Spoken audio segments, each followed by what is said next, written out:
Hey everyone, welcome back to On Purpose, the number one health podcast in the world. Thanks to each and every single one of you who come back every week to listen, learn, and grow. I'm genuinely so grateful for the amazing and incredible audience that you are. And you know that my genuine heart and job is to try and find you guests that I believe are going to help you learn and listen and grow and help you actually live the life that is full of potential, full of joy, and full of happiness. And today's guest is definitely not going to disappoint. I'm actually personally very excited about this conversation because I think not only are we going to love this conversation, I'm going to be really surprised by a lot of the stuff that comes out of it. I'm excited for that element of surprise and delight that I'm expecting from this. No pressure, of course. But as you know, today's guest is an incredible husband, father, CEO, entrepreneur, and his new book, which is launching this year in March, is called Get Out of Your Own Way, A Skeptic's Guide to Growth and Fulfillment. We have none other than Dave Hollis. Dave. Jay. Thank you for doing this. No, thank you for having me. I appreciate it. No, and I'm going to add this because for anyone who knows Dave, you already know what he's like. I've been admiring Dave and watching him from afar, probably for I think 1.5 years. And I only met him a couple of days ago, but we've been exchanging emails and messages back and forth. He's very prompt, first of all, which tells me lots of stuff about someone. But more than that, he's just got this beautiful aura emanating, and he has this energy which is just it's like he can give you a hug and tell you the truth at the same time, which I think is like a very cool mix. But I'm excited to build our friendship, man, honestly. I am too. And here's the thing, as an admirer from afar for a long time, you always are somewhat leery to meet someone who you've been admiring for the risk of them letting you down, and you do not do that. So, man, I really appreciate the chance to connect in person and look forward to everything that comes, man. Yeah, absolutely. So let's dive straight into it because I feel like there's a lot of stuff we can jump into. Yep. When we talk about your book, Get Out of Your Own Way, as soon as I heard the title, I was like, I was like, that is exactly it. Like, I just couldn't, I was just with you. I was like, yes, get out of your own way. When was the first time in your life that you realized you were in your own way? I mean, here's the headline. I was and have been in my own way forever and ever, but probably had the hubris, the conceit, ego to not fully confess or admit it until maybe even just in the last decade. But after having constructed a life around a whole host of capital T truths that had been ingrained in me, that fed into an identity I thought I had to live into, started asking a bigger set of questions as I was crossing this chasm between 30 and 40, where these existential things that sometimes come up around milestone birthdays weren't just lasting for the week of the birthday. It was a longer period of time. Why am I here? What am I not doing that I could be doing? Why do I have this gift, this potential from God, our creator, that isn't fully being exploited? And if I spend the next 20 years stuck here in my way, not fully using these gifts, will I have regret? Will my kids sitting around a table at my 60th birthday have something to toast? Will I die not having done the things that I was put on this planet to do? And it was a funk at first that really had me, to be honest, not showing up as well as I'd committed to with my wife or how well I wanted to show up for my kids. And I had to do a lot of soul searching around, well, why? And the book really truly ends up being these 20 lies that I believe that at one time or another had me in my own way, that in shining the light of truth on them made them unbelievable, and in their unbelievability kept me out of my own way. That's amazing. And hearing you say that is like, now when you say it, it sounds so simple, but I'm sure the process is anything but. And what you add to it even more than the process. And, you know, in this space, you meet a lot of people who talk about like the stuff they broke through and challenges they've been through. The part that I love about yours is you sprinkle this line, a skeptic's guide, right? And it's like, you were a skeptic. Like, tell me what you were skeptical about and where that skepticism came from. Because that just, when I heard that, I was like, oh, that's just added a whole flavor for me, because I kind of see myself as indifferent. Mm-hmm. Before I was involved in this whole world, I was indifferent. I wasn't skeptical, but I wasn't pro all of this stuff. So I was indifferent. But when I hear someone specifically say skeptical, I'm like, all right, tell me about that. Yeah, I mean, it's such a variety of factors, right? My family of origin downloading software early on in my life about how you do or don't need certain things. Masculinity is defined by society telling me as a man whether I was good or not for being able to stand on my own or reach for help. I truly had a skepticism generally about the tools that I now use every single day to fully unlock the things in my life as only being reserved for people who were broken. Mm. That if you needed to use the tools of development, of growth, that it somehow indicted you for not being whole enough, worthy today. And of course, now I think completely differently. But my skepticism showed its head most when my wife, who has now written some books inside of this space, was trying to find ways to solve some of the things that were getting in her way. Anxiety, a big thing. Everyone's dealing with anxiety today. And some negative coping mechanisms, a handful of things. And so she went on this pursuit of how can I, through self-education, through books, podcasts, personal development conferences, learn why I suffer, and in understanding my suffering, stop. And to me, I was like, well, that's hocus pocus. That's snake oil. That's crazy. And if you go into these environments and accept their Kool-Aid, well, I just think that you're being scammed. And so I like clinging to some of the ways I was raised, some of the tropes about masculinity as a person that was raised inside of a church community. The idea that you could learn from someone who wasn't holding a Bible in some ways was sacrilegious. And so I Wow. just, for a host of reasons, was skeptical. And as she dove in and really started emerging into this woman that she's become, whole, just on fire for life, full of passion, motivation burning inside of her, I was stuck. I was like in this stuck place. And there was a distance growing between us that finally created enough leverage for me to toe dip some of the things that I was skeptical about. Wow, I love that. And I love hearing especially when someone in your life goes in deep. Like that can be really, really tough. It was like that for my mom, actually, because my father got really into spirituality when I was about 10.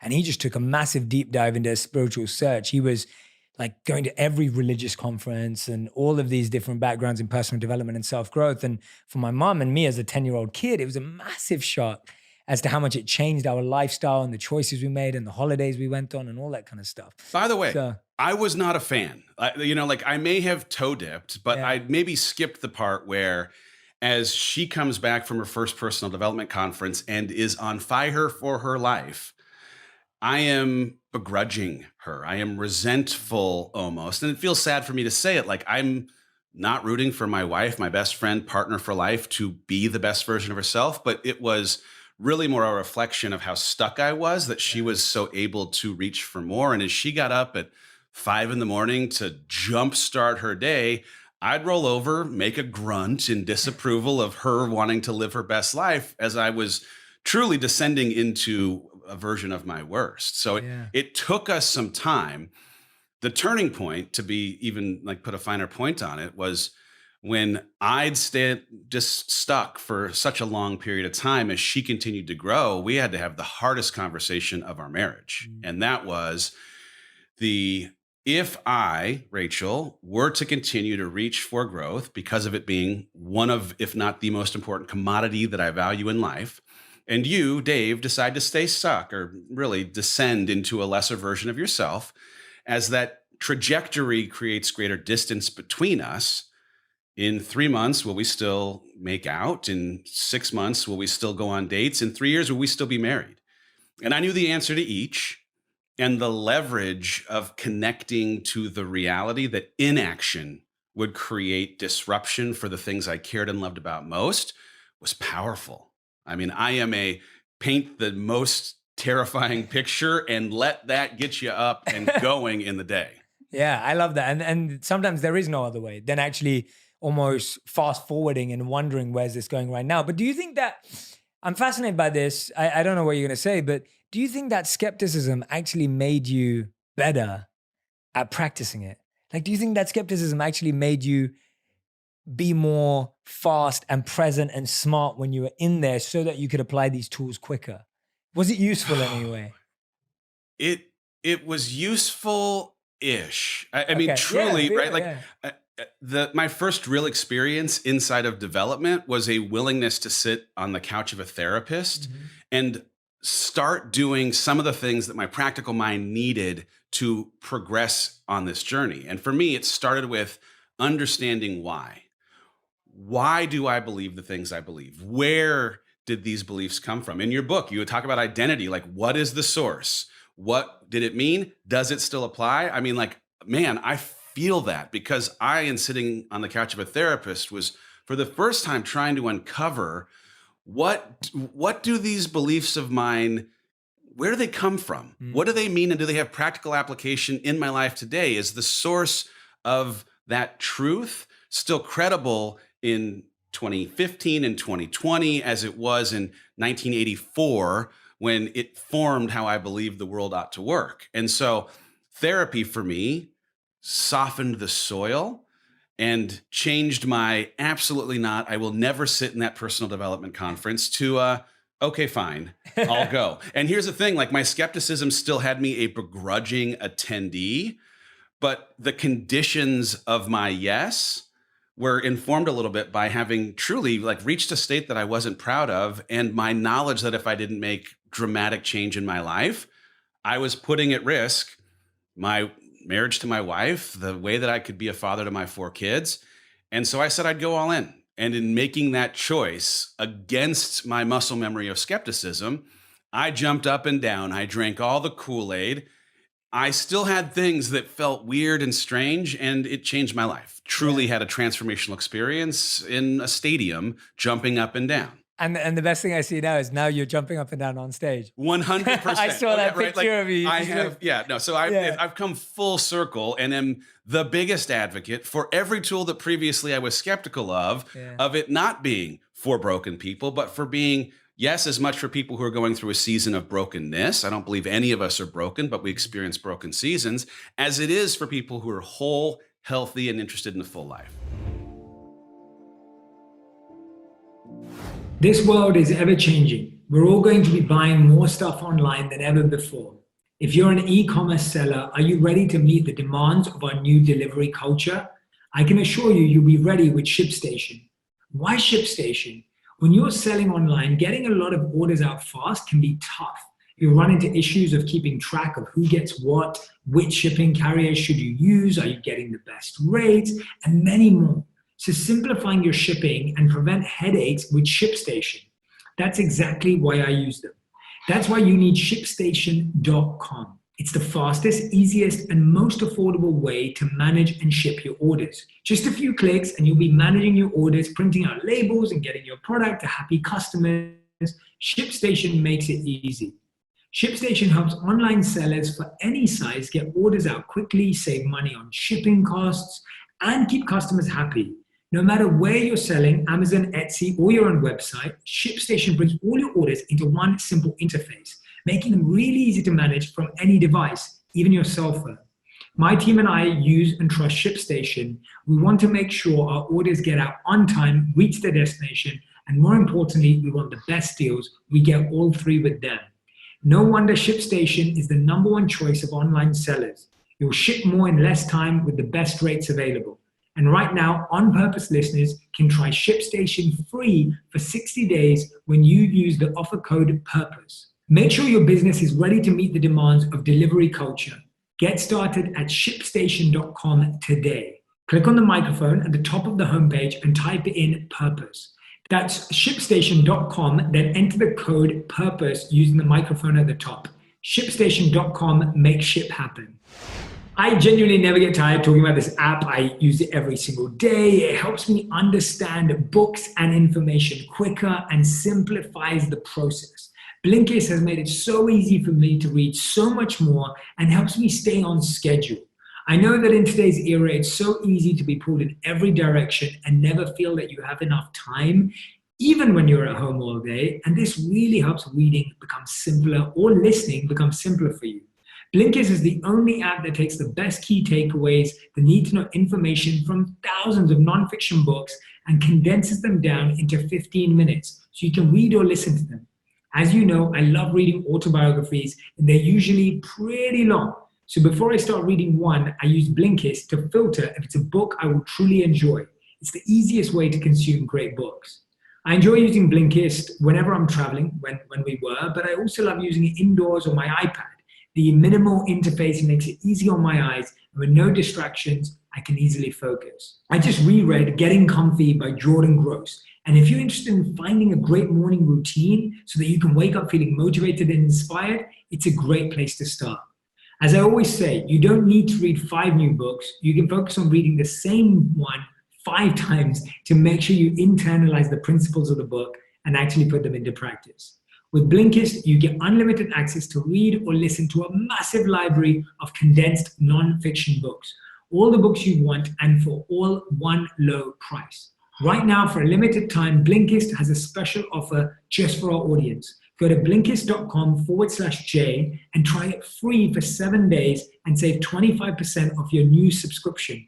That's Blinkist, spelled BLINKIST.com/J to start your free 7-day trial. And you'll also save 25% off, but only when you sign up at Blinkist.com/J.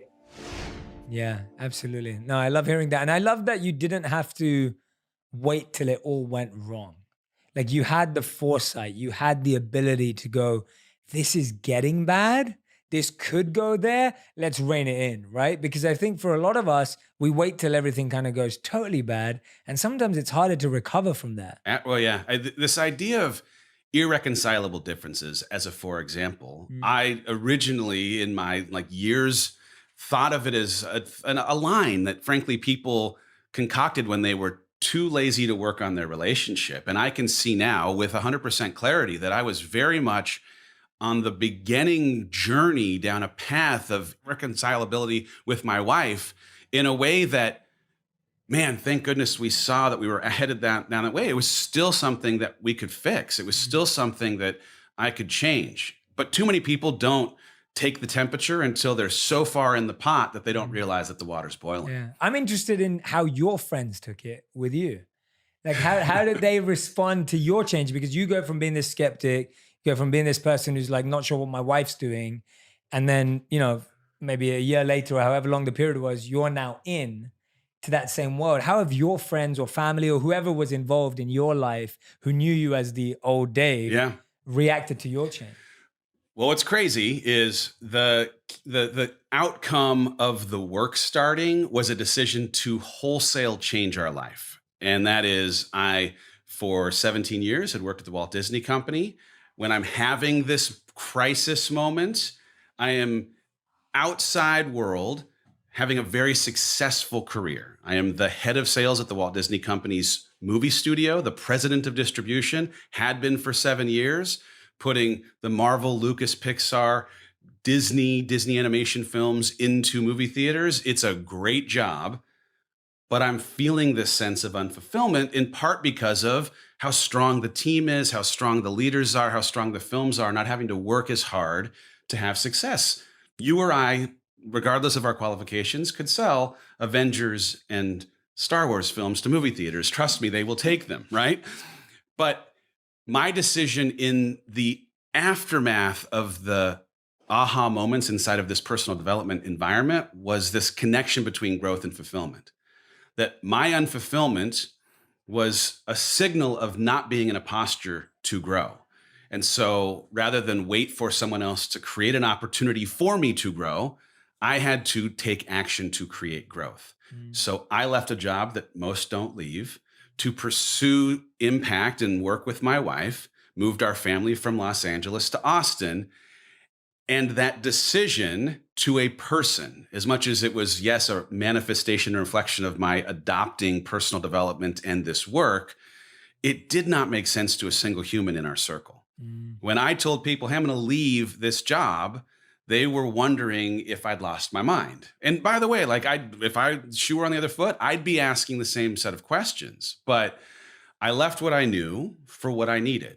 I left security and a harbor that, kept my boat safe and did not rock it with any waves for the perilous water that sits outside of the harbor, because that's where I could grow and in that growth feel fulfilled. How did you get to the point of feeling comfortable or open to that uncertainty?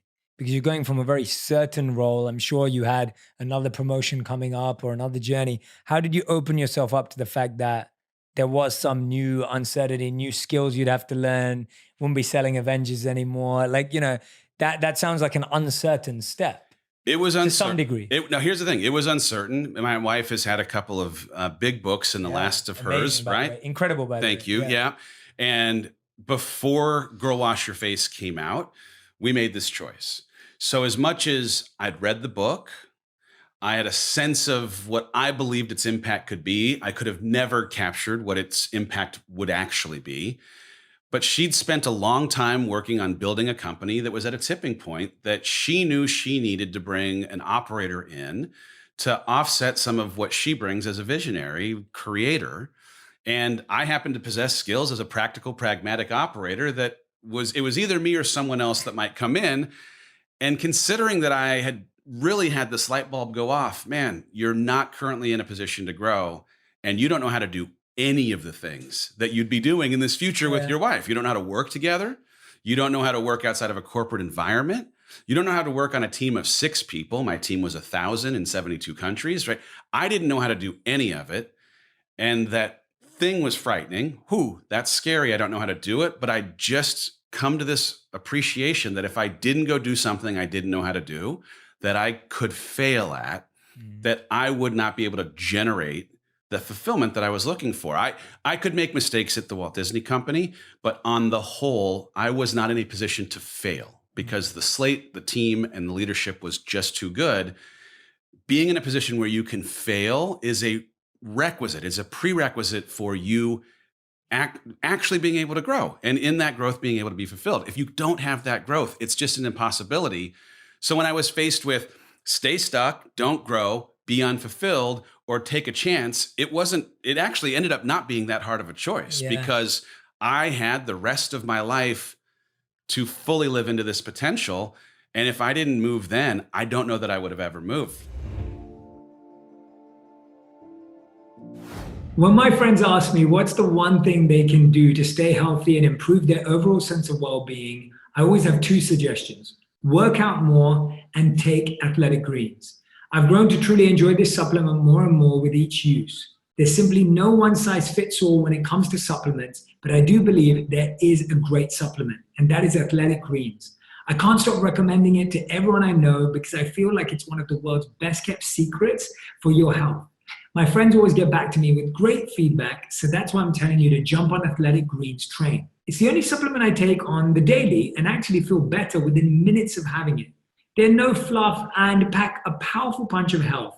If you had to only get one supplement in during your day, Athletic Greens is the one to grab. If you want to boost your energy, strengthen your immune system, or support gut health, this is for you. With 75 vitamins, vegan-friendly minerals, and whole food source ingredients, plus the antioxidant equivalent of 12 servings of fruit and veg, I'm confident you couldn't find more comprehensive nutrition in one supplement. Don't just take my word for it. Many of the world's top performers, entrepreneurs, athletes, and Olympians trust this brand. The packaging is premium and simple. I enjoy the travel packs, which allow me to take one right after my morning workout and when I am on the go, when we used to go outdoors. You'll feel great mentally and physically the whole day after taking it. No weird stomach pains or digestive issues. This year, be sure to focus on your immunity, energy, and gut health.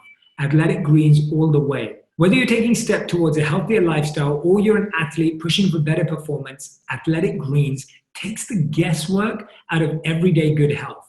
Why not just try it? Jump over to athleticgreens.com/purpose and claim my special offer today. 20 free travel packs valued at $79 with your first purchase. That's athleticgreens.com/purpose. That's amazing.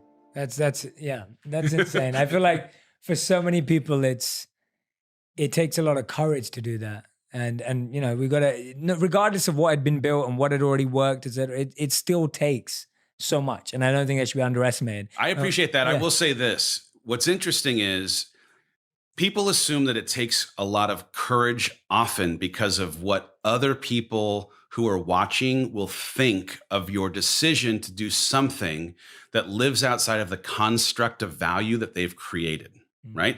Every person that worked at the company, the team that had, been working with me for the 7 years of the 17, it didn't make sense to them.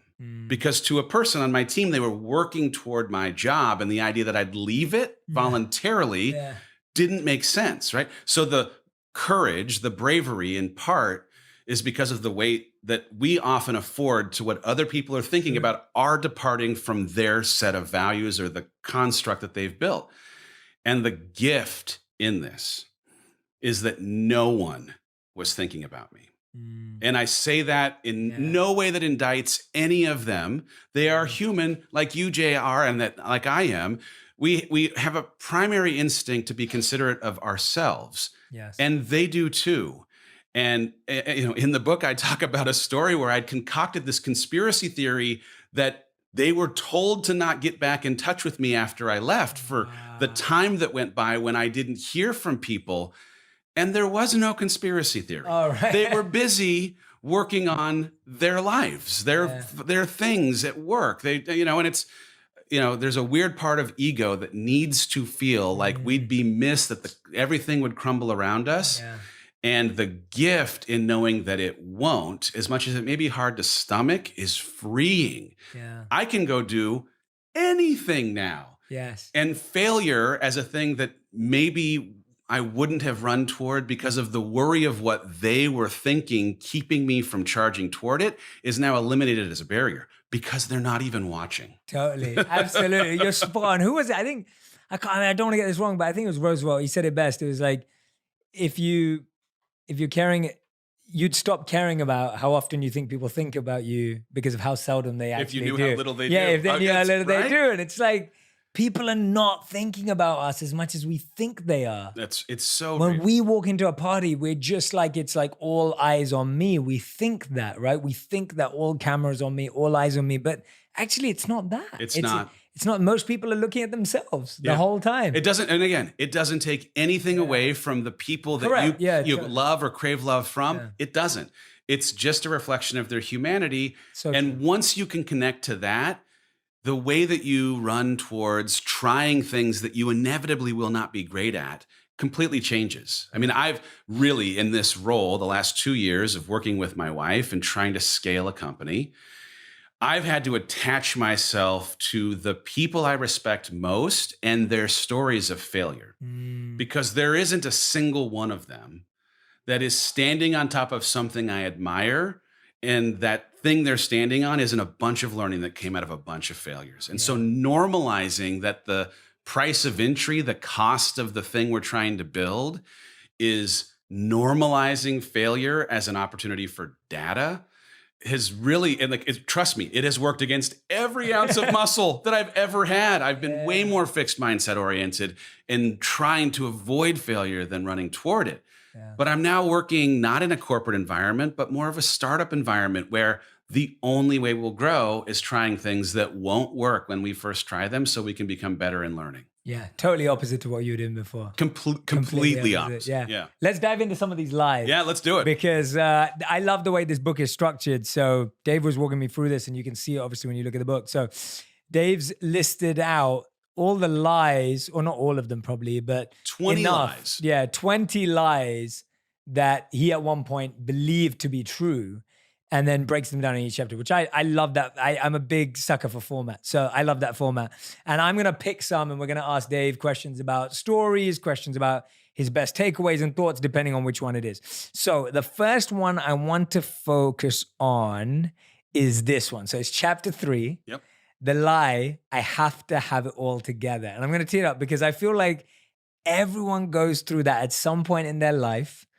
And when I went through that of I have to have it all together, it was actually when I first got into personal growth and self-development, because I was just like, oh, wow, like I have to fix everything about my life. Like I've been getting it all wrong. So it's almost like instead of it actually helping me, the first thing personal growth forced me to do was get panicky about the fact that I didn't have it all right. Real. And so I have to have it all together. Let's dive into that lie and tell me the area in your life you felt that most in, the areas that you felt that you were like, oh, I really need to get that together, and then break that down for me. When I was most stuck, Yeah. my unwillingness to represent my struggle, which is universal. If you're listening to this, congratulations. As a human, you struggle. Own that. Give yourself permission to have struggle as a part of your story. My unwillingness to represent and honor the reality of my experience and of my struggle meant one thing. I could not connect to anyone else who was struggling to normalize the fact that it was not me being broken, but a totally normal human condition struggle. And secondarily, it kept me from getting help. And so if you keep your struggle in the dark, if you keep your struggle from those that would help you, you will feel alone, and you're not, and you will not get help, and it's out there. Now that I've transitioned into this world, I went from a role where, among other things, as this head of sales at the Walt Disney Company, I was manicuring a story to press each week on how movies were doing, and I was good at selling whatever it was that we were trying to position to the press. And that bled over into my life in this Facebook, Instagram world where I was manicuring a version of my life that, hey, everything's great, everything's okay. And now in this world where we exist as a company to put tools in people's hands to help them take control of their lives, modeling that we also struggle was a thing at the beginning I really struggled to do. That's a lot of struggle in one sentence. But the reality, though, is right. At the beginning, I was still old Dave in new role, telling people that they could reach for their dreams or beat their fear or whatever it might be. And I wasn't being honest about the way that this identity shift was crushing me, how hard it was to work together, the insecurities I had of being really capable to do the work well. And this book, 2 years of live streams and podcasts and everything else have completely rewritten what it's meant for me to own my experiences. And in the owning of it, I've been able to connect better with the people who are looking so badly for connection. And as a person who's perpetually, like for the rest of my life, looking for help, because I used to have help as a thing that was an indicator of me not being good, whole, or worthy. I need help every day from now until the rest of time because I'm always growing into a better, more complicated version of myself. I get it now because of how willing I am to say, look, I'm struggling at this thing. Who has a solution to keep it from creating pain in my life?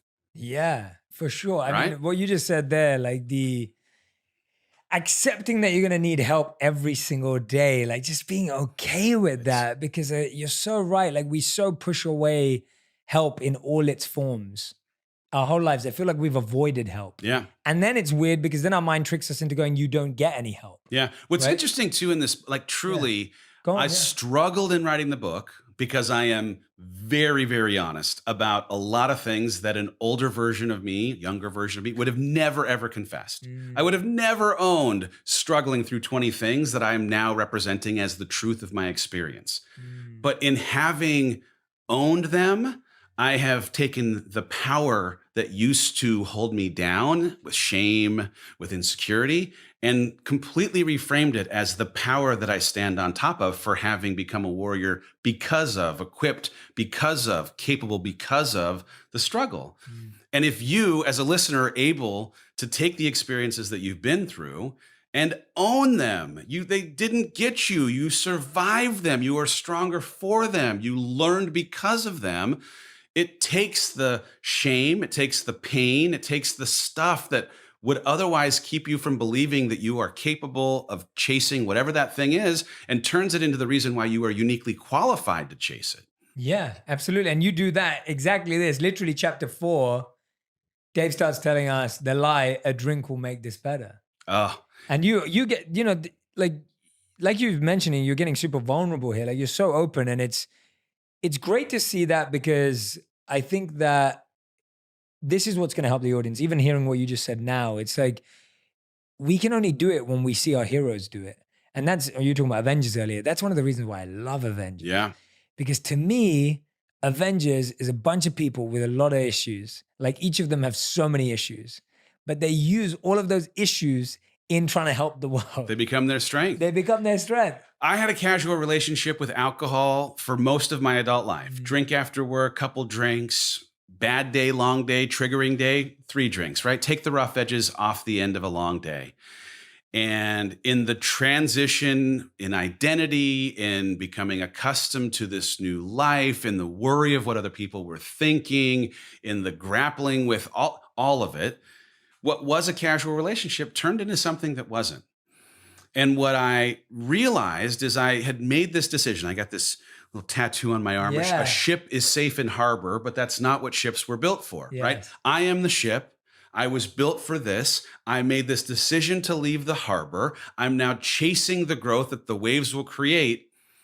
But when the waves get too rocky and trigger my anxiety and my imposter syndrome and the worry of what other people are thinking, I'm having a drink to reduce the rockiness of the waves at the expense of the growth that I was chasing. You don't get the growth when you're muting the benefit that would have come from those waves. So I had to learn that coping mechanism, it can't be applied as a local anesthetic, right? You can't have a drink just for your anxiety without muting your joy. You can't have a drink to mute your fear without muting your opportunity to grow. Wow. And so I had to find a new coping mechanism. By the way, the triggers, they still exist. In fact, with the way that I'm pursuing what I'm pursuing, they're coming at a faster rate.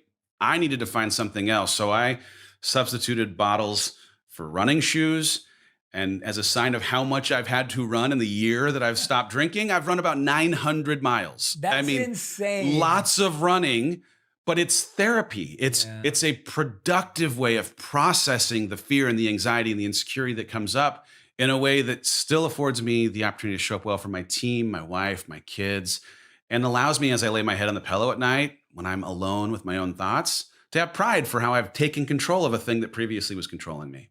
I've never heard it put that way. I love that. I've never heard it put that way, that when you're taking the edge off the anxiety, that's actually taking the edge off the joy. It is. Like, that's phenomenal. That's such a great way of looking at it, because you're so right. There's no, you can't be selective about what it takes off. No. And it's a trick. I mean, truly, like society, the like way that your family of origin maybe used the thing that you now use. Yeah. You've convinced yourself that, oh, no, this is just the nice way to segue out of a long day into a soft, landing an evening.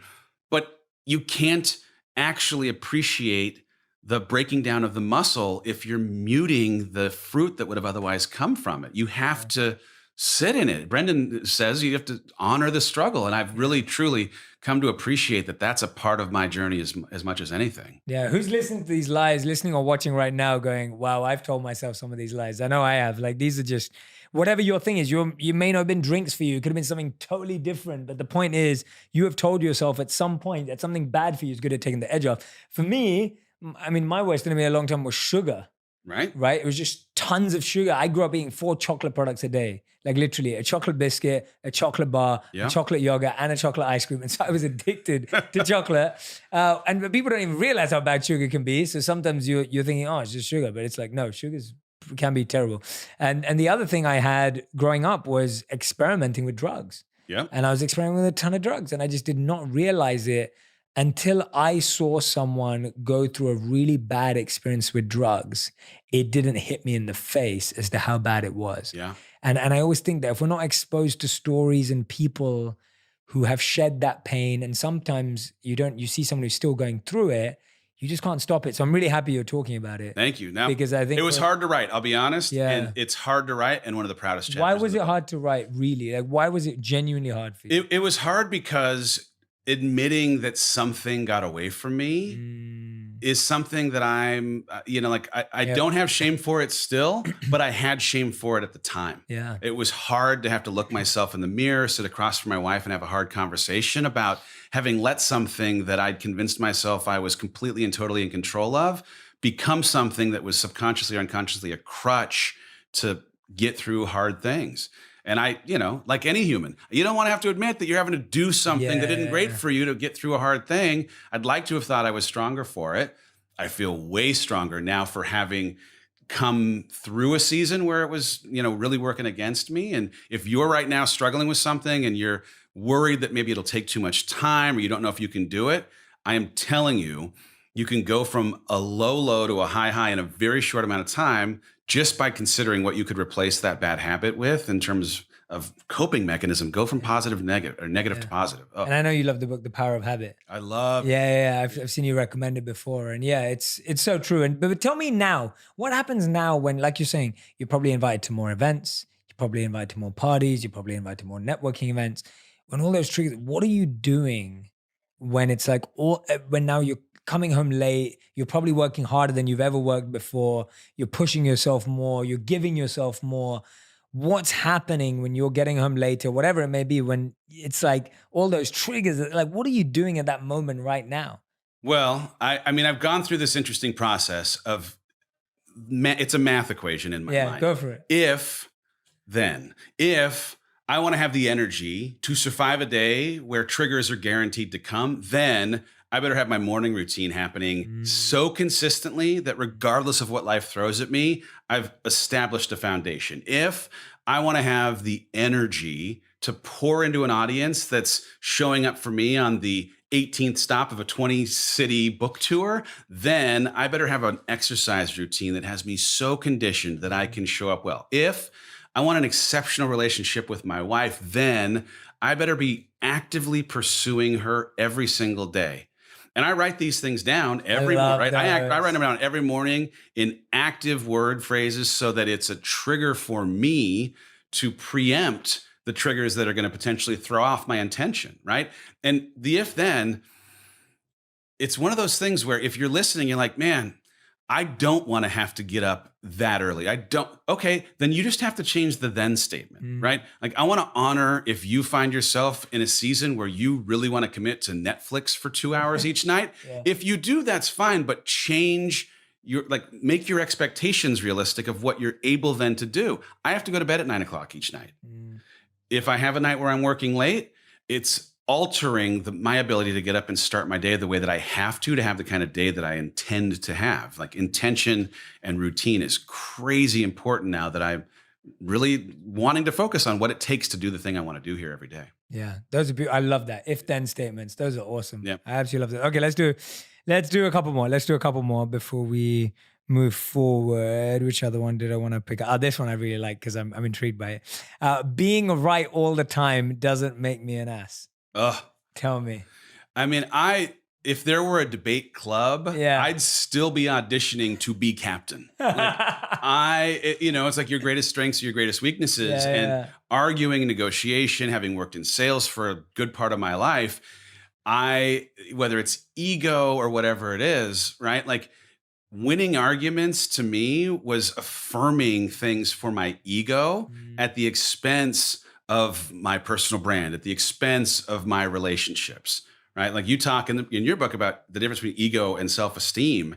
And that line is not one that I had a great handle on for many of whether it was business transactions. I'm going to come in with bravado and I'm going to be right at the expense of potentially maintaining a healthy long-term relationship, or with your partner, with your kids. like there's sometimes you got to lose the battle to win the war kind of mentality that was just lost on a younger, more ego-focused version of myself. Being right all the time makes you an ass. There are times when absolutely you ought to yield for the benefit of changing a little bit of the reputation that you have. Yeah, it's a tough one because I think, a lot of people have this fight for justice too. It's like when you think you know what's right and you're willing to go to town for it. And in a relationship, I mean, I'm married too. I don't have kids yet, but I definitely, in a marriage, it definitely doesn't work. And it also doesn't work because you're not really right half the time. Like, I mean, I've had to really open up to that. I think getting married, moving country, spending time with people from so many different backgrounds. We both travel a lot. Yeah. When I go to different parts of the world, their values are totally different. Yeah.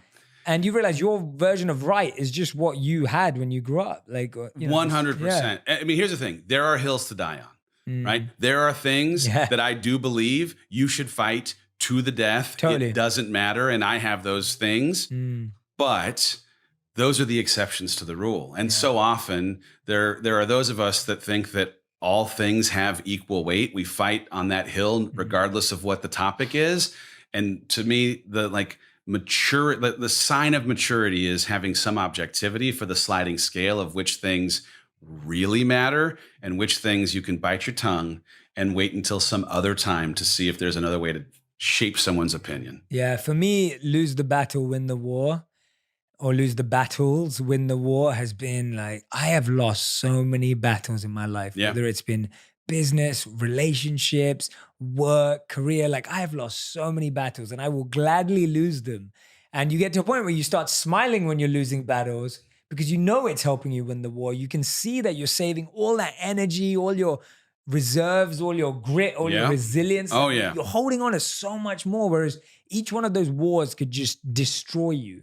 My wife and I worked together for the first time in our life in this last 2 years. And it has been the best 2 years of our marriage. It's been the hardest 2 years of our marriage. And the nuance of learning this and applying it to our business relationship so that our personal relationship would still afford makeout has been one of the things that, like I've written this somewhat in real time as the events of these last 2 years have been unfolding. And this conversation is as much about Dave and Rachel working together and still wanting to have this exceptional relationship outside of work as anything else. It's hard work. If you work with your partner, but the decision to, fight for the things that actually matter and then yield to the things that will afford you to still like each other as much as you love each other, that's important too. And have you found that working together, because I've never worked with my wife professionally and it's not part of our plan in the work we do, at least for now, you never know. I mean, things. But have you found that the strength of your relationship for you affects the strength of your business relationship? Or actually, have you been able to keep it very separate where both of you can perform for the business, even if things weren't working out at home and then you're figuring them out? And then how hard is either of them? It's interesting because we've changed the nature of our relationship because of the responsibility of our business. Yes. And so we would both, I think, self-identify as recovering codependents, where our interest in keeping the other person happy, even if sometimes it tipped into unhealthy, like we're not going to talk about this thing that we probably ought to talk about, that was a version of our past that in working together, we quickly had to change. And that meant like really embracing radical candor. Kim Scott's got a great book called Radical Candor. This idea of like responsibly and respectfully bringing up things that are hard in the moment for the benefit of not letting them fester and spoil. Our team, it's grown pretty quick, a 65-person team. Mommy and daddy can't be fighting or they will lose focus. They will worry about the direction of the team. We don't want to fight. So instead of fighting, we have really hard conversations all the time so that nothing is ever unsaid. Well, that's just a fundamental change from who we were, but it's produced an unbelievably healthier version of who we are because now there's nothing laying under the surface. It's all out there and it's brought out for the best of our relationship and the best of our work product. Yeah, absolutely. I feel like these kind of formative experiences, especially done in short bursts, like you're talking about last couple of years, I feel like for relationships, and I know it sounds basic, but it's true. It's like either make or break. Like it's very much like it then becomes about how much you both care. Like when me and my wife in 1 year, we moved house 3 times. We moved country. I changed job 3 times. And we moved to New York. And so that was like in 1 year, in 26, and we got married that year. Sorry, I forgot to add. We got married that year. So literally we'd already moved home, we got married, we moved country, and I changed job 3 times in the same year. And then we got a new apartment in New York when we moved there. And we moved into this 500 square foot apartment in New York because we couldn't afford anything else. It was tiny, living on top of each other. A few months later, I'm now working from home too. She's on the blender. I'm trying to do a Facebook Live. Unreal. And like, it was just, and we went through it that year. Like 2016 was the hardest year for our relationship.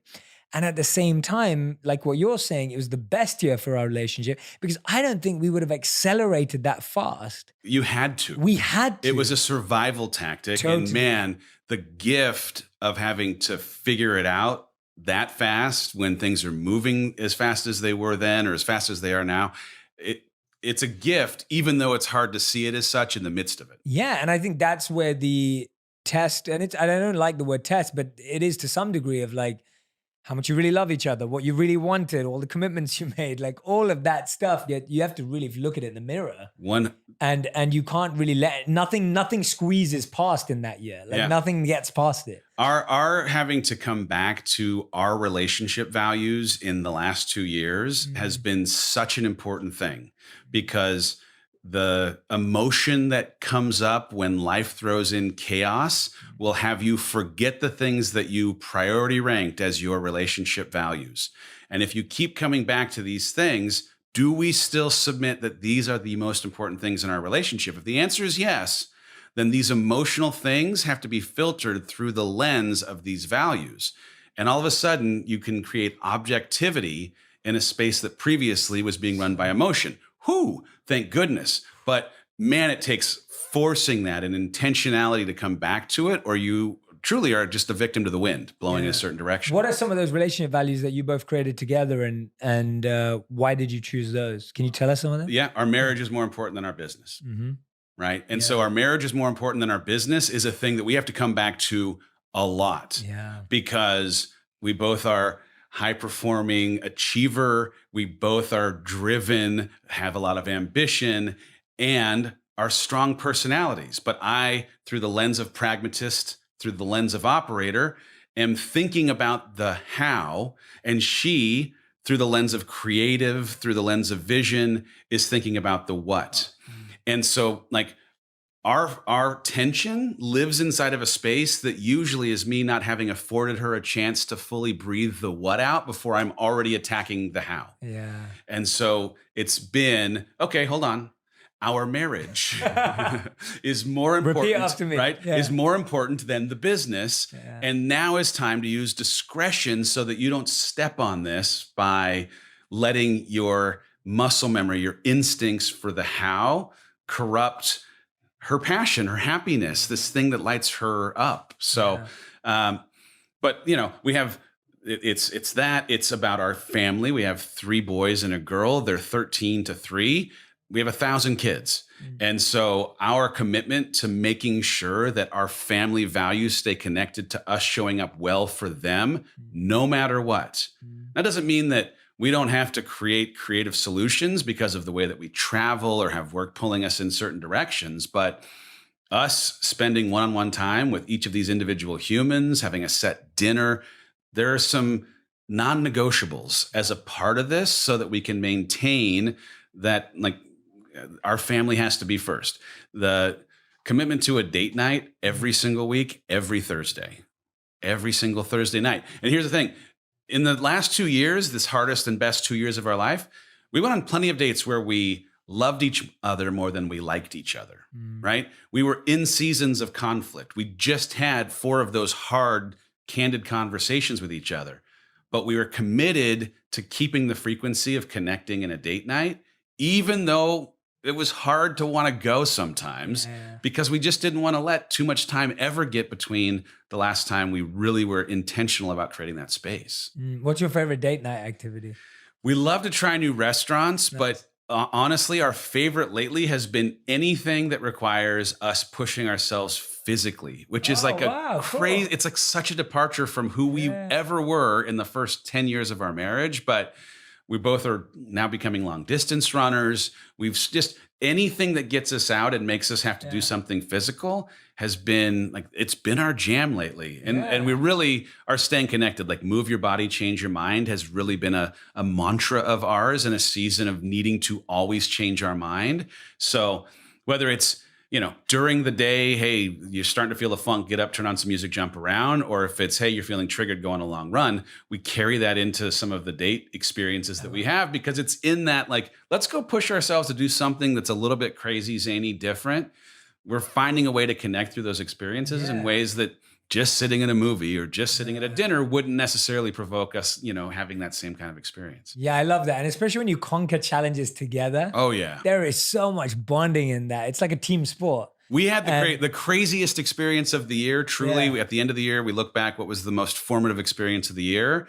We had a recommitment ceremony on the side of a hill in Ireland, 15 years of being married. It was amazing. But for me, we climbed this mountain 13 times to Everest. We, like, 29,000 feet of climbing Jesse Itzler's event, Yeah, Bananas. yeah. But having persevered through something that was so beyond what either of us thought we were capable of physically was one of the most bonding, galvanizing experiences of our marriage, and truly rewired what I believe I'm capable of physically because of having persevered, pushed through like just limits that I never thought were possible. Love it. That's amazing. I'm going to take one more. Okay, so I'm looking down this right now and I want to take 7 more. So I'm going to pick one more, chapter number 17. The lie is things that are possible for other people are not possible for me. Mm. That one is so real. I mean, it's so real. So real. The story I tell at the beginning of this chapter is a story that had been told to me for 36 years of my life about my inability to be a runner. I'm 6'4", right? I'm a taller person. And I'd been told a story about how running was not a thing that tall people could do because of their back, their hips, their knees, a whole host of things. And these stories were coming through the lens of someone else's fear, right? So someone else's fear was coloring my truth.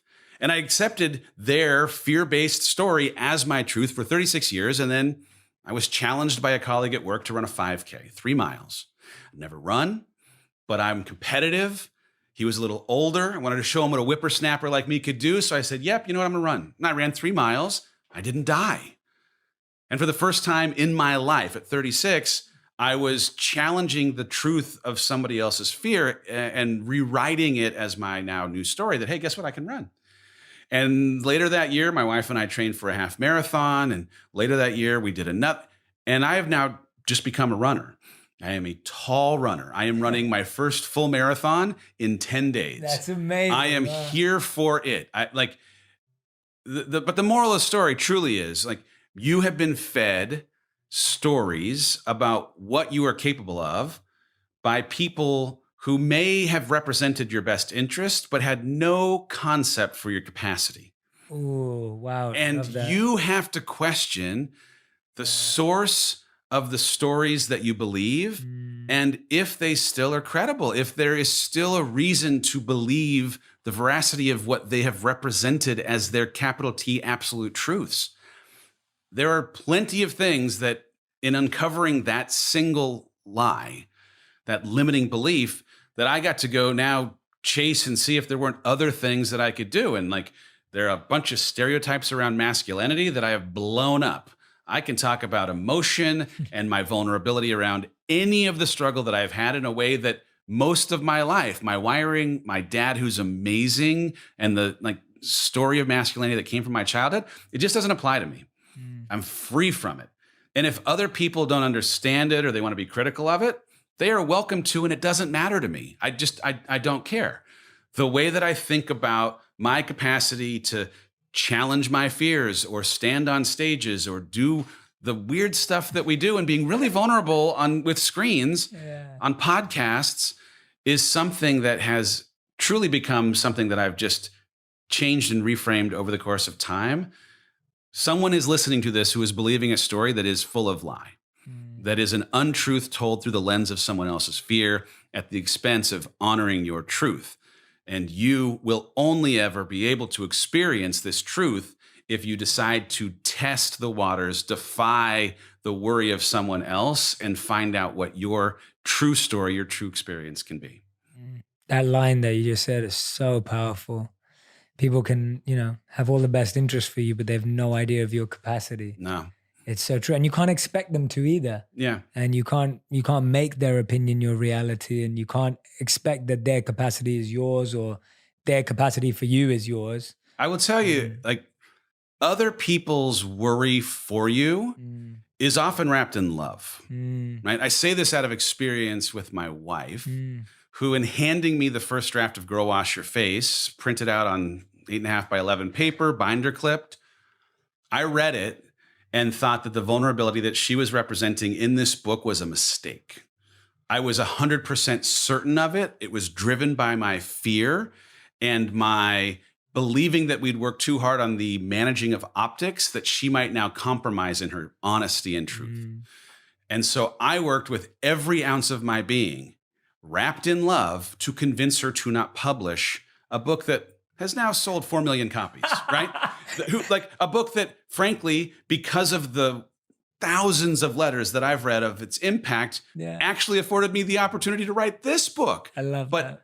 I, best friend, partner, the person who loves her the most, who she loves and craves love from the most, was worried about her expressing her truth. And if I'd been successful in stunting, changing, stopping the publishing of that book, we wouldn't have the opportunity we have with this company. We wouldn't have moved. I may very well have still been stuck in this rut. So honor that the intentions of the people in your life that may be attempting to hold you back are being wrapped in good or in love, but do not hold them as holy.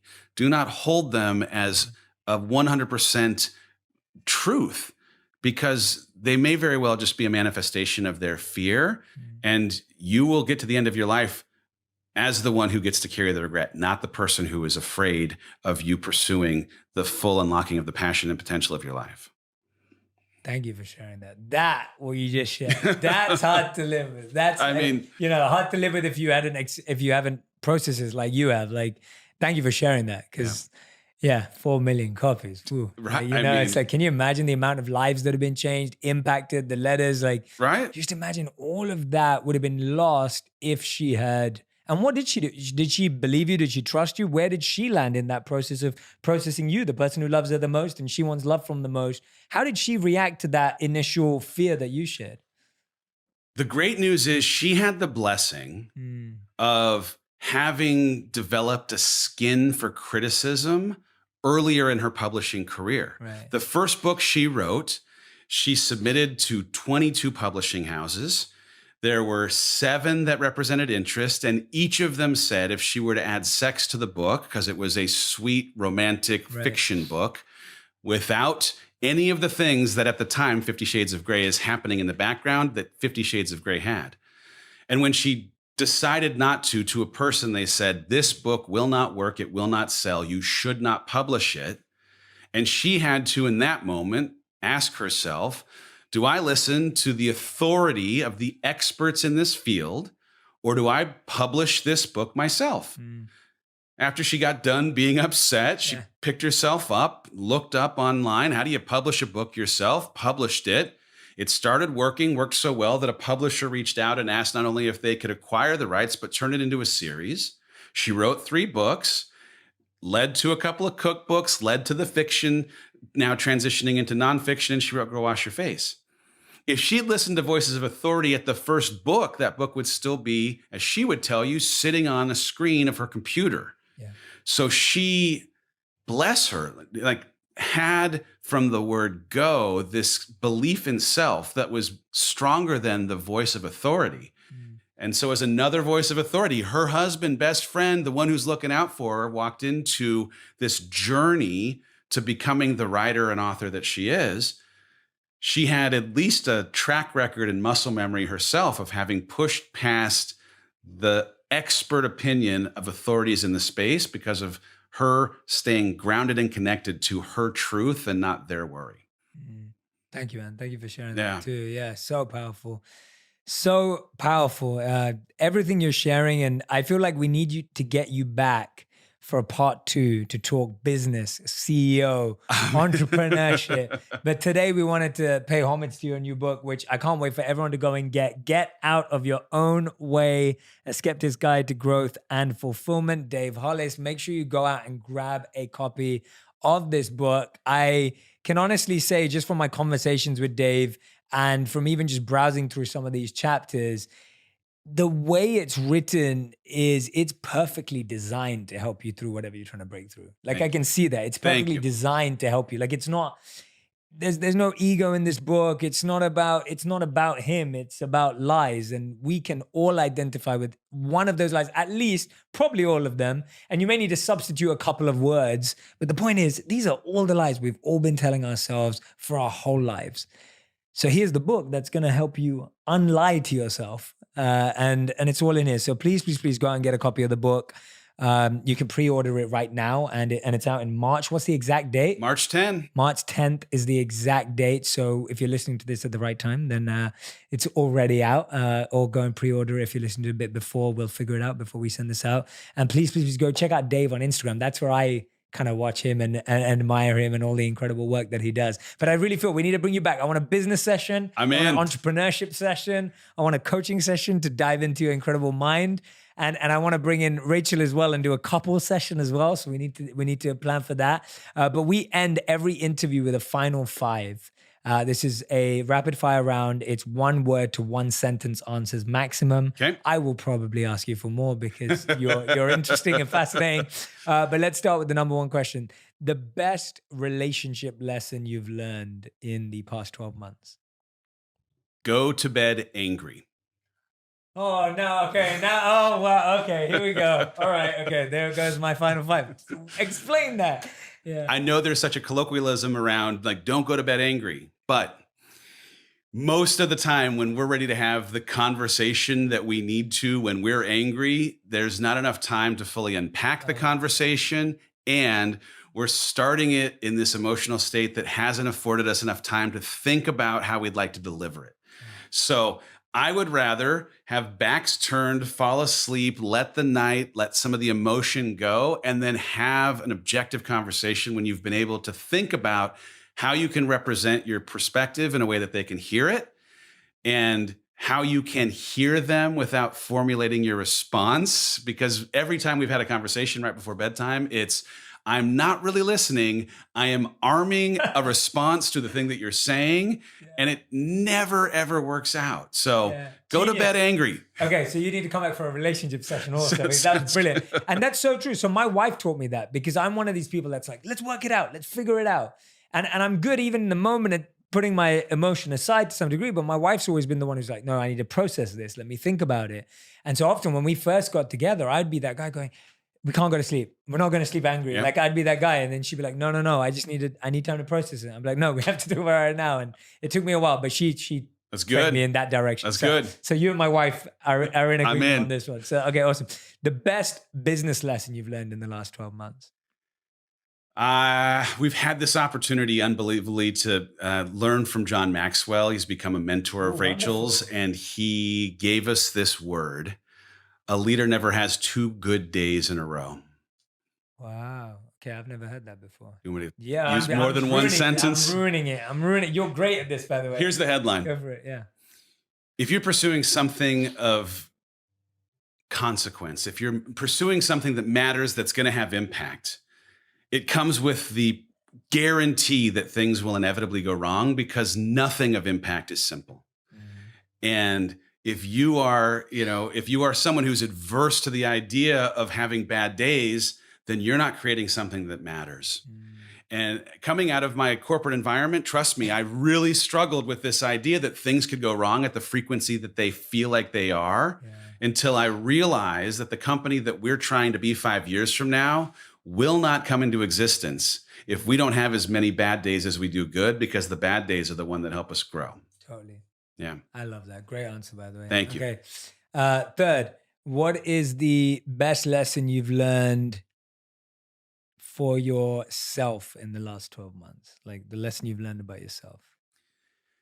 So I thought that the hardest decision, or the hard decision that I made, was leaving the harbor, leaving certainty for the opportunity to grow, that leaving Disney for this entrepreneurial journey, doing this work together, was the hard choice. And what I've come to appreciate is that leaving the harbor is a hard choice, but staying on the boat in the waves is harder. And so true. And so I want to encourage anyone who feels like they need to make life change, who it's now time for you to leave this harbor of certainty and security for the opportunity to grow. Yep. Be prepared for that being triggering and tough, but also the point is that leaving the harbor is hard. And so it was a thing that took some time for me to appreciate, that me becoming the captain truly of this ship, where the waves, though they be rocky, I can stand sturdy on top of it for having acquired sea legs that really allow me now to command this ship at sea. That's been the work of this last year. And I didn't think it was going to be as hard as it was, but it's supposed to be hard. If it isn't hard, it isn't actually producing the growth. Great. Okay. Question number 4. I know you believe in servant leadership inside the company that you've built and built so wonderfully. Tell me the top 3 qualities you try and embody to embody servant leadership. Well, we start with a commitment of giving back to the community that we're serving, or supporting at a very least the causes that matter to them most. So we set up a foundation. 10% of our company proceeds are immediately put back against causes that are either important to us and aligned with our company's core values, or have been represented by the community as things that they care about. So when we go into a city for a live event, we find a cause for women that is in that city so that we can show up well for them. We were just recently in Florida and found a local women's shelter that we were able to show up, spend some time, and then surprise them from the stage with a donation of, like, this audience. They were able to help support you by having come here today. So one is just by putting our money where our mouth is. We say servant leadership is important, but we want to be able to also support things.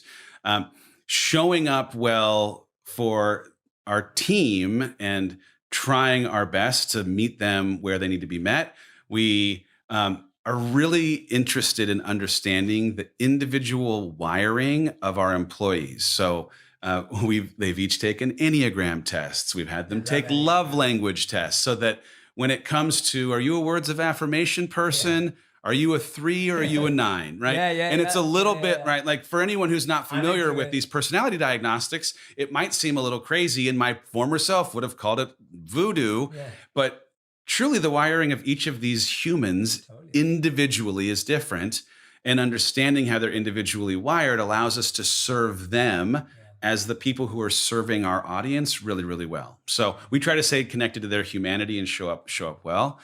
And then just the work that we're doing, truly, I left something that society put a lot of value on, working inside of Hollywood and entertainment and doing work that was about carpets and titles, for this opportunity to place tools into people's hands. And the way that, in seeing the comments or getting the letters, we have this opportunity once a week in our HOCO Convo, where the whole team comes together. Our customer service leader reads a couple of letters from the community who have represented the impact of the tools. And it makes the work, even on the days when it's hard, maybe especially on the days when it's hard, feel so worth it, because you're connecting to someone's story of triumph through hard times, in part because of the way that you've come alongside them or encouraged them, or whatever it might be. I love it. And 5th and final question, as you can see, this has been the worst rapid fire. This is not a one-word thing at all. Because of me. Because of me. Because because of you. It is so because of me. This is terrible. It's so interesting that okay. 5th and final question, which is going to be a 1-sentence answer, as I want it to be. The one reason people should read this book. And I know there's 20. Wow. One reason. Because you owe it to yourself to stay out of your own way. That's nice.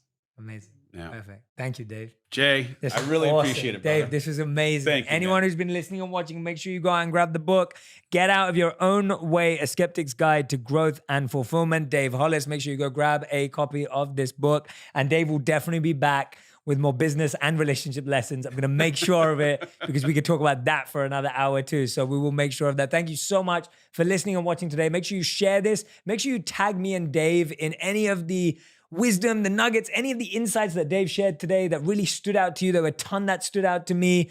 You know, when he talked about people not understanding our capacity, huge. Like, how many times do we let people decide our capacity? When he talked about being vulnerable with ourselves and breaking through, when he was talking about drinking alcohol and having to find a habit to replace that, huge, because we've all got vices that are slowing us down. And just now, what he was telling us about relationships and having rules about relationships, as you can see, that's a symphony that runs through everything Dave's talking about, rules in relationships. There's been huge ones for me. Make sure you tell me yours. Tag us both in to the Instagram post or Twitter, whatever you're on. And we'd love to interact with all of you. Thank you so much for listening, Dave. You're awesome. Thank you, man. Appreciate it. No, thank you, bro.